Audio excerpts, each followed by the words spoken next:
ওই আমার কোথাও দাম কিনে যাবে নিজে বেচবে, মানে আপনারটা দাম কিনে যাবে নিজে বেচবে। মানে আপনার কাছ থেকে সস্তা নেবে, ওইখানে বিক্রি করে দেবে, যা থাকবে তাই করবে। একটা কোথাও 1500 হলেও বেশি দিল, দালালের দালাল। হ্যাঁ দালালের দালাল। সে তো অনলাইন জগতে অনেক বিতর্কিত হচ্ছে, বুঝছেন?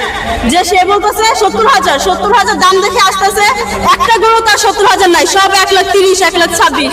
তো এই বিষয়টাতে আপনি কি বলবেন? আমি এটা বলতে পারবো না, সে যে যেমনি লিজাবে দাম কিনি তাকে সেরকম বেচতে হবে।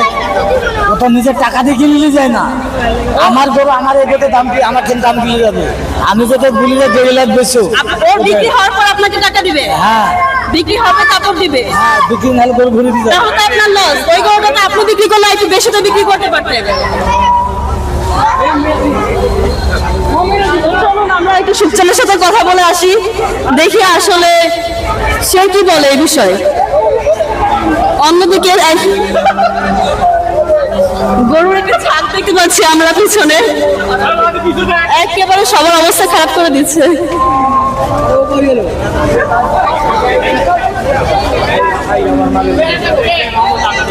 যাওয়া যাবে না তো।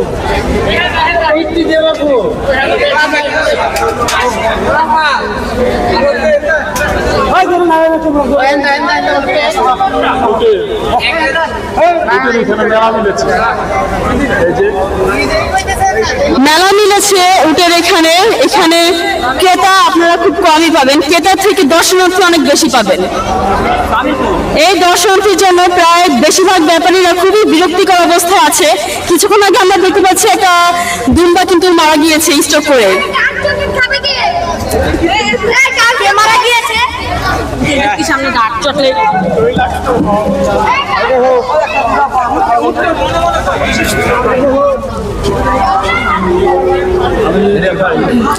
যদি উটটাকে আপনারা দেখতে চেষ্টা করেন, উটের ক্রেতা থেকে আমরা দর্শনার্থী বেশি দেখতে পাই। এই পুরো 25 সালের মধ্যে ঢাকা গাবতলী একটি মাত্র উট এসেছে, যাকে দেখার জন্য সে প্রথম থেকে আমরা অজস্র ভিড় দেখতে পাচ্ছি।